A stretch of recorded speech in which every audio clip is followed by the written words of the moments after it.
मित्रों नमस्ते। आज मैं आपके सामने एक ऐसी कविता लेके आया हूं जो भ्रष्टाचार पर आधारित है। अगर अच्छी लगे तो आप उसका समर्थन करना, आगे बढ़ाना। कविता ये है, इस देश की हालत क्या थी यारो, अब हालत क्या हो गई। इस देश की हालत क्या थी यारो, अब हालत क्या हो गई। बेईमानी छा गई हर तरफ, ईमानदारी दफा हो गई। इस देश की हालत क्या थी यारो, अब हालत क्या हो गई।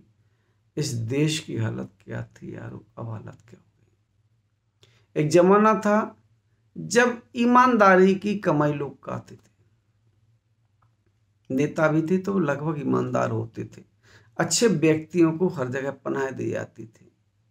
ज्यादा कोर्ट कचहरी नहीं होते थे। अगर गांव की कोई पंचायत होती थी तो गांव के 4 प्रतिष्ठित लोग बैठ जाते थे और दोनों लोगों को बुला लेते थे, गुनाह करने वालों को, और जो वो कहते थे वो मान लिया जाता था। आज हमारी हर बात कोर्ट कचहरी तक जाती है। जब तक वहां से फैसला नहीं हो तब तक हम नहीं मानेंगे। क्या हालत हो गई इस देश की। इस देश की हालत क्या थी यारो, अब हालत क्या हो गई। बेईमानी छा गई हर तरफ, ईमानदारी दफा हो गई। इस देश की हालत क्या थी यारो, अब हालत क्या हो गई। जिस तरफ देखो, जिस तरह देखो, भ्रष्टा का बोलबाला है।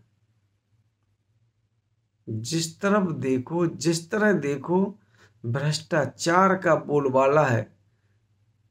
फिर भी यो ईमान अगर तो समझो किस्मत वाला है। सच की माता भारत माता हम सब से खपासी हो गई। इस देश की हालत क्या थी यारो, अब हालत क्या हो गई। इस देश की हालत क्या थी यारो, अब हालत क्या हो गई। जब भारत पाकिस्तान का बंटवारा हुआ था तब यहां से कुछ लोग पाकिस्तान जा रहे थे और पाकिस्तान से कुछ लोग इस तरफ आ रहे थे, लेकिन भीख नहीं मांग रहे थे। वो लोग रास्ते में झोपड़ियां डाल करके कुछ सामान बेच करके, सामान बनाया और बेचा। इस तरीके से जो पैसा आया उससे गुजारा कर रहे थे। उस समय अमेरिका के जज विलियम सी डगलस सर्वेक्षण के लिए आए थे और वो भारत से पाकिस्तान एक ट्रेन से जा रहे थे। उन्होंने देखा कि इस समय दोनों देश किस स्थिति से गुजर रहे हैं। वो ट्रेन में बैठे। उन्होंने देखा थोड़ी देर बाद कुछ बच्चे आए और अपना सामान उनके पास बेचने लगे। क्यों? क्योंकि वो सर्वेक्षक थे। वो ट्रेन में हर स्टेशन पर उतरते थे, वहां का जायजा लेते थे, क्या हो रहा क्या नहीं हो रहा।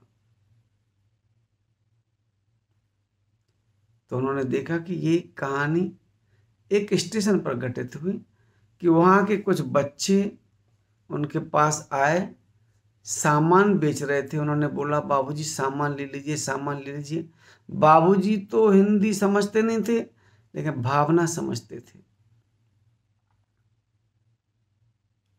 उन्होंने कुछ पैसे दिए, किसी बच्चे का सामान ले लिया, फिर इस बच्चे का सामान ले लिया, फिर उस बच्चे का सामान ले लिया। थोड़े ही पैसे लगे होंगे कि उनके दोनों हाथ भर गए पूरे, क्योंकि सब बच्चे चाहते थे हमारा सामान ले लें, 4 पैसे आएंगे, घर ले जाएंगे, सामान आएगा, खाना बनाएंगे, खाएंगे, फिर जो होगा देखेंगे। सब बच्चों की उम्मीद थी। थोड़ी देर बाद एक 9 साल की बच्ची आई जिसके हाथ में एक डलिया थी। उसने बोला, बाबूजी ये डलिया ले लो। बाबूजी उसकी बात समझ नहीं पा रहे थे, बस ये समझ पा रहे थे कि ये डलिया ले लो और पैसे दे दो। बाबूजी ने देखा सामान से बिल्कुल खचाखच भरे हैं, फिर भी दाएं बाएं व्यवस्था करके उन्होंने हाथ जेब तक पहुंचाया और उन्होंने बोला कि डलिया हमें नहीं चाहिए, ये पैसे ले लो। उस बच्ची की उम्र कितनी थी? 9 साल। उस बच्ची ने वो पैसे उन बाबूजी को वापस कर दिए। बोला, बाबूजी मैंने आपसे डलिया लेके पैसे देने के लिए कहा था, बिना डलिया लिए आप मुझे पैसे दे रहे हैं, आप ही रखिए, मुझे नहीं चाहिए। ये बात उन जज साहब को इतनी ज्यादा गठी कि 9 साल की छोटी बच्ची जो स्वाभिमान का प्रतीक थी, इतनी बड़ी बात कह गई कि डलिया अगर ले रहे हो तो पैसे दो, बगैर डलिया का मुझे एक पैसा नहीं चाहिए। पैसे फेंक के और चली गई। जज के सामने 9 साल की बच्ची ने ऐसे पैसे फेंके और मुड़ गई। जज साहब को यहाँ गड़ गई। वो बात उनके दिमाग में बैठी रही कि यार कितना स्वाभिमान है इन बच्चों में, इनको फ्री का पैसा नहीं चाहिए। उन्होंने वो बात पंडित जवाहरलाल नेहरू से कही कि मुझे इस देश के बच्चों पे भी गर्व है। और आज क्या स्थिति है? अगर वो जज साहब ऊपर से देख रहे होंगे तो कहेंगे ये वही देश है जहां 9 साल की बच्ची ने हमें एक पाठ सिखाया था ईमानदारी का, और आज यहाँ व्यापारी हो, कर्मचारी हो, हर व्यक्ति पैसे के पीछे परेशान कर रहा है। तो मैंने 2 लाइन लिखी थी कि 9 वर्ष की एक कन्या ने डगलस के दिल को हिलाया था। विलियम सी डगलस का दिल हिल गया था उस बच्ची से। 9 वर्ष की एक कन्या ने डगलस के दिल को हिलाया था। भीख नहीं हम लेते हैं, उन्हें यह एहसास कराया था। आज भीख लिए बिना काम नहीं करते, ऐसी आदत सी हो गई। इस देश की हालत क्या थी यारो, अब हालत क्या हो गई। इस देश की हालत क्या थी यारो, अब हालत क्या हो गई।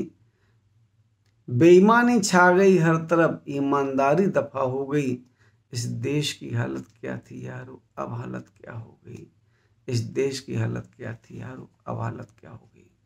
हालात दिन पे दिन भ्रष्टाचार से परिपूर्ण होते जा रहे हैं, लेकिन कोई ये नहीं समझ रहा है कि ये गंदा काम गंदे नतीजों को जन्म देगा।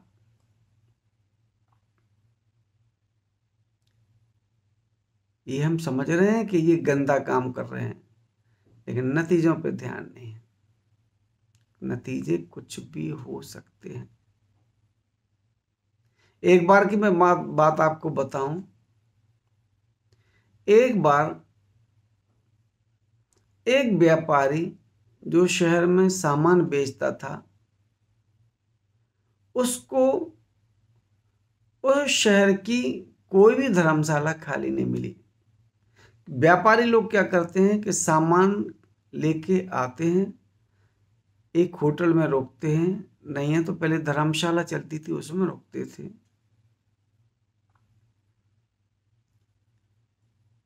उस दिन कोई भी कमरा खाली नहीं था, ना होटल में ना धर्मशाला में। व्यापारी ने एक अपने व्यापारी को फोन किया कि भाई साहब आज कोई कमरा खाली नहीं है, क्या मैं आज की रात आपके घर गुजार सकता हूं। ध्यान से सुनना, मैं आज की रात आपके यहाँ गुजार सकता हूं। क्योंकि एक बाहर का व्यापारी एक शहर के व्यापारी के यहाँ अगर रुकेगा तो वो अपना काम, अपना हिसाब किताब रात में ही बैठ के करेगा ना। उस व्यापारी ने कहा आ जाओ। अपनी पत्नी से पूछा कि यार व्यापारी को कमरा नहीं मिल रहा, वो कह रहा आज की रात आपके यहाँ गुजार लूं। तो उस औरत ने बोला बुला लो, कोई दिक्कत नहीं। वो व्यापारी आ गया। खाना खाने के बाद उस व्यापारी ने अपना पूरा सामान चेक करने के लिए निकाला, चेक किया। उसके बाद जहां से उसको पैसा मिला था वो सिस्टम से लगाने लगा, गिनने लगा। वो पति पत्नी उस व्यापारी को देख रहे थे। उसकी पत्नी ने कहा कि जितना पैसा इस व्यापारी के पास है, इतना पैसा तुमने कभी देखा है?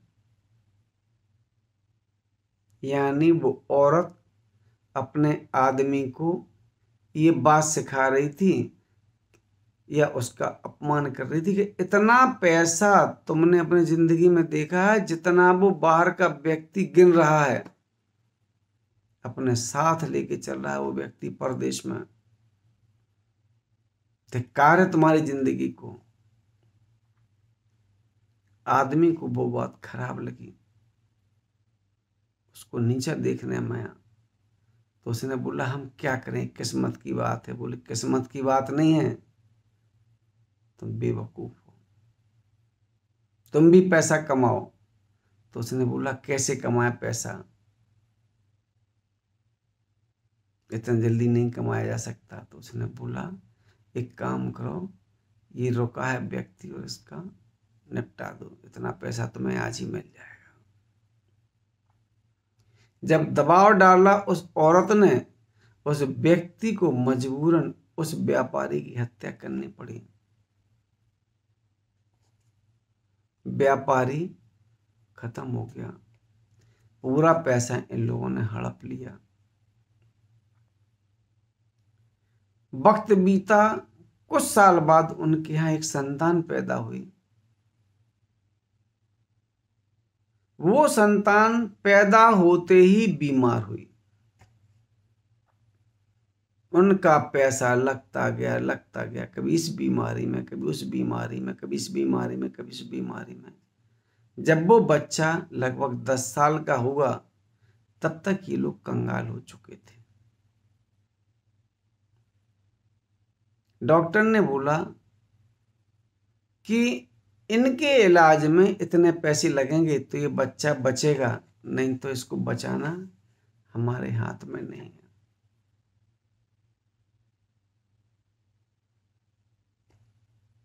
वो लोग बोले कि मेरे पास इतना पैसा नहीं है। बच्चा बहुत अस्वस्थ था, वो सुन रहा था। डॉक्टर कह रहा था कि इतना पैसा लगेगा तो मैं इस बच्चे को बचा पाऊंगा, और माँ बाप कह रहे थे कि मेरे पास इतना पैसा नहीं है। तो उस बच्चे का जवाब सुनिए। उस बच्चे ने बोला पापा तो हम जा रहे हैं। आखिरी सांस ली और वो चला गया। वक्त ने कितनी तकलीफ दी। तुम्हारी एक गलती थी, गलत पैसा कमाने के लिए तुमने उस व्यापारी का कत्ल किया, और ये बच्चा तुम्हारा जीते जी कत्ल कर गया। पूरा पैसा लगवा गया, तुम तकलीफ में रहे, वो बच्चा तकलीफ में रहा, और वो बच्चा कम उम्र में तुम्हारे सामने चला गया। मैं ये बात इसलिए नहीं बोल रहा हूं, मैं ये बात इसलिए बोल रहा हूं कि ये घटना हम में से किसी के भी साथ घट सकती है। अपने नियत को नियंत्रण में रखें, भ्रष्टाचार को बहुत ज्यादा बढ़ावा नहीं दें। क्यों? उम्र आपको वो पैसा आपकी बीमारी में लगाने के लिए बाध्य करेगी। पैसा भी लग जाएगा, और जो तकलीफ आपको मिलेगी वो ब्याज में मिलेगी। हमें क्या मंजूर है? जो मेहनत हम कर रहे हैं वो पैसा केवल अपनी बीमारी में लगाएं, या वो पैसा परोपकार में लगाएं। फैसला आपका। अगर आपको लगता है कि परोपकार से आपकी कई पीढ़ियां फलीभूत हो सकती हैं, आपके कल्याणकारी कार्य से आप हर प्रकार का सुख पा सकते हैं, संपदा भी पा सकते हैं, और गलत तरीके से अगर आपने पैसा कमाया, आप जाने, आप जिम्मेदार हैं। मुझे तो ये बातें दिमाग में आई, मैंने अपने दिल की बात आपसे कह दी। ईश्वर मुझे रोकता है या ईश्वर मुझे इस बात की चेतावनी देता है कि ये बात तुम 4 लोगों तक पहुंचाओ।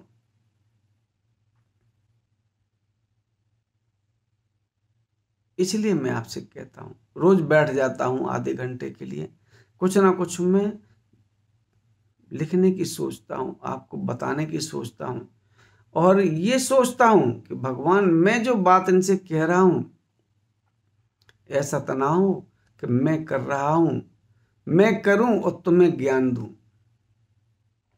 इस काम से मुझे बचाना।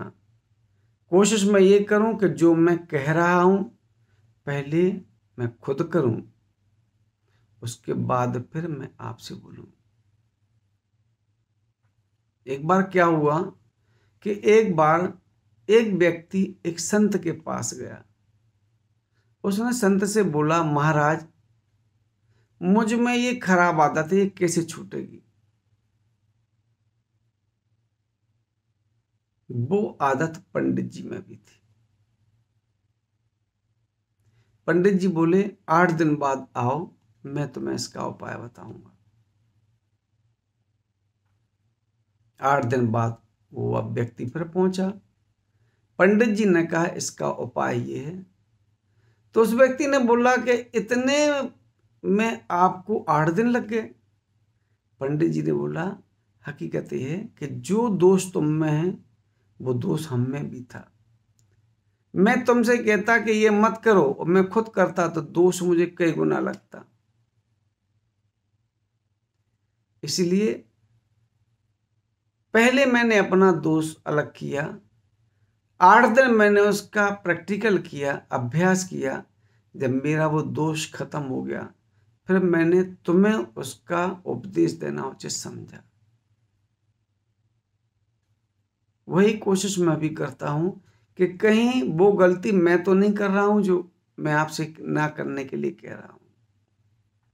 आदमी मैं भी हूं, इसी जमाने में हूं, लेकिन फिर भी ईश्वर की प्रेरणा से आत्मा ये कहती है, गलत, बहुत ज्यादा गलत नहीं करना है। गलत कुछ तो हो जाता है, क्यों? क्योंकि संसार है। इस संसार में आटे के में नमक के बराबर की अनुमति तो परमात्मा भी देता है। आप अगर कोई चीज बनवाएंगे, अगर आप ये भी बनवाएंगे, आप तो फिर स्वाभाविक है कि आप उसको जोड़ने के लिए कुछ मटेरियल तो उपयोग करेंगे। तो वो ही आटे में नमक के बराबर है। सोने की चीज बनवाएंगे तो टांका लगेगा, चांदी की बनवाएंगे तो भी टांका लगेगा, आप एल्युमिनियम की लेंगे तो भी टांका लगेगा। कोई भी चीज जोड़ने के लिए टांका तो लगेगा, लेकिन कितना लगेगा? आटे में नमक के बराबर। जैसे आप रोटी बनाते हैं तो उसमें नमक कितना डालते हैं, उसी अनुपात में आपको अगर बेईमानी करनी पड़े तो भी ऊपर वाला कुछ छूट दे सकता है। लेकिन अगर हमने सिस्टम को बदला और नमक में आटा मिलाया, फैसला आपको करना है, रिजल्ट आपके हाथ में है। समय किसी को नहीं छोड़ता है, ना तुम्हें ना हमें। इस वजह से ध्यान रखें कि हम भ्रष्टाचार को ज्यादा जन्म नहीं दें। कुछ ऐसे लोग हैं जो बहुत गलत करके चले गए, बहुत संपदा थी उनके पास, वक्त उनको बचा नहीं पाया।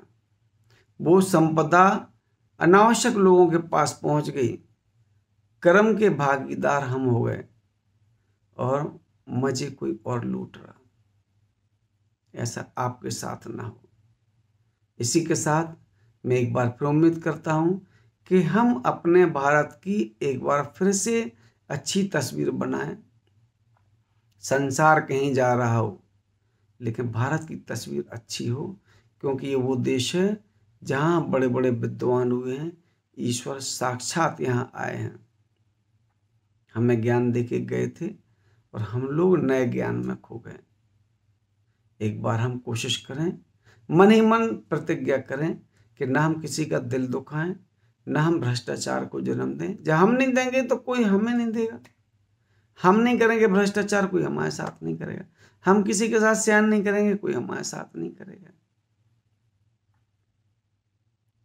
मैं उम्मीद करूंगा कि हम सब मिलके कोशिश करें कि ईमानदारी का परिचय दें, नादानी का परिचय दें। स्यान किसी के काम नहीं आया है। विवाद की जड़ स्यान, बर्बादी की जड़ स्यान। इस वजह से स्यान नहीं दिखाना है। आप नादानी दिखाएं, किसी को परेशान नहीं करें। ईश्वर आपको कभी भी परेशान नहीं करेगा। आप परेशान करेंगे, आपको ईश्वर किसी ना किसी रूप में परेशान कर देगा। मैं आपको एक वाक्य सुनाऊं। एक मेडिकल की दुकान थी। एक वृद्ध व्यक्ति उस मेडिकल की दुकान पर गया।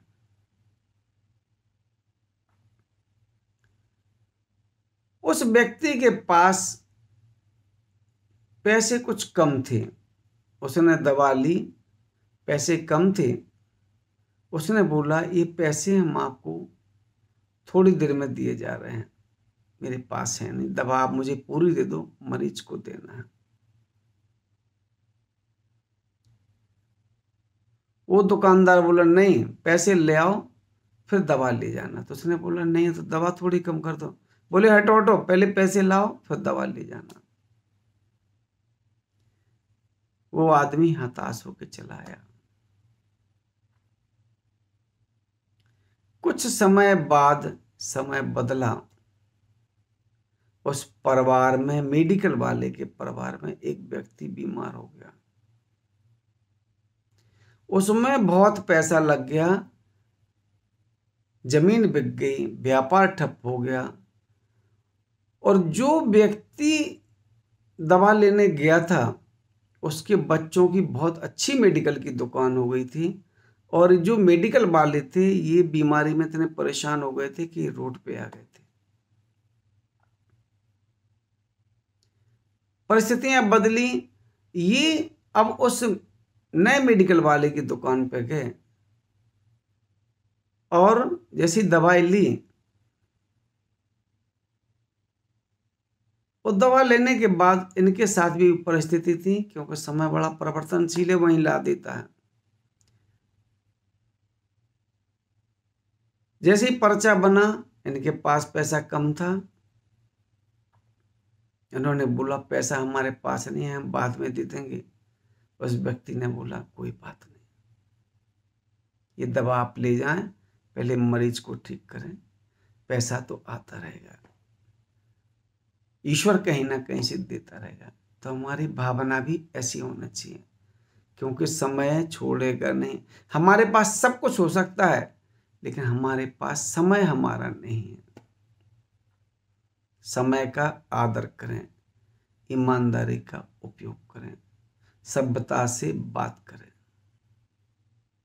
इसी के साथ मैं बाल मुकुंद सोनी एक बार फिर आपसे विदा लेता हूं कि आपके सुझाव हमें मिलते रहेंगे। हमारी कोशिश रहती है कि यहाँ की बात आप तक पहुँचाएं। अब आपको किस लेवल तक लग रही है, आपको अच्छी लग रही, बुरी लग रही, मुझे नहीं पता, लेकिन मेरी आत्मा कहती है, इसलिए मैं रात में 10-11 बजे बैठ जाता हूँ कि मुझे अपने भाइयों तक ये बात पहुँचाना है। क्यों पहुँचाना, वो परमात्मा जाने। वो भी हमें कहीं रोकता होगा। ऐसा नहीं कि मैं कुछ और करूँ, आपसे कुछ और बोलूँ। मैं कोई पंडित नहीं हूँ, कोई ज्ञानी नहीं हूँ। बस यह है कि ईश्वरवादी व्यक्ति हूँ, उसके हर निर्णय पर विश्वास रखता हूँ, इसलिए थोड़ा सा डरता हूँ। आज जमाने के हिसाब से कायर हूँ, मुझे कायरता मंजूर है। मैं चाहूँगा कि आप मेरी बात का ध्यान रखें, और भ्रष्टाचार फैले हुए इस भारत को ईमानदारी से परिपूर्ण बनाने की कोशिश करें और वहीं पहुंच जाए जिसने कहा था कि भारत सोने की चिड़िया है। हमारे पीछे कहा था ना, अब हमें वही काम करना है। जय हिंद, जय भारत, भारत माता की।